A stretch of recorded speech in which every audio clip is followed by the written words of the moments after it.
Hello mga ka-reels! Sa bayan ng Macalelon, Quezon, may isang coffee shop na talagang sulit bisitahin. Ito ang Boba Nightcha, located at ML Quezon, corner Altaray Street, Barangay Pag-asa. Isa itong lugar na hindi lang basta tambayan para magkape, kundi isang chill spot na may wifi at books. Pagpasok mo pa lang, sasalubungin ka ng mabangong amoy ng kape at masiglang ngiti ng staff. Simple pero elegante ang ambience. May mga kahoy na mesa, halaman sa gilid ng bitana at lokal na palamuti sa dingding. Parang nasa bahay ka lang pero mas presko, mas tahimik at may libreng aroma ng kape.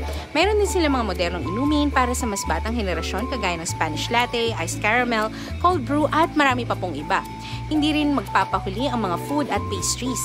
Sakto ito sa merienda habang nagkikwentuhan, nag-aaral o simpleng nagpapahinga lang. Ang isa pang bagay na napansin ko at talaga namang nakadagdag ng ganda ng karanasan ay kung gaano ka-welcoming sa lahat, sa pamilya, sa barkada at lalo na pet-friendly pa po. Walang pagmamadali, walang stress, puro saya at pahinga lang. Bukod sa pagkain at ambience, stand out din ang serbisyo. Ang barista ay nakipagkwentuhan sa amin tungkol sa kanilang beans at nagbibigay pa ng tips kung saan pa pwedeng mag-ikot dito sa Macalelon. Hindi pilit, hindi scripted, genuine na pakikitungo mula sa puso.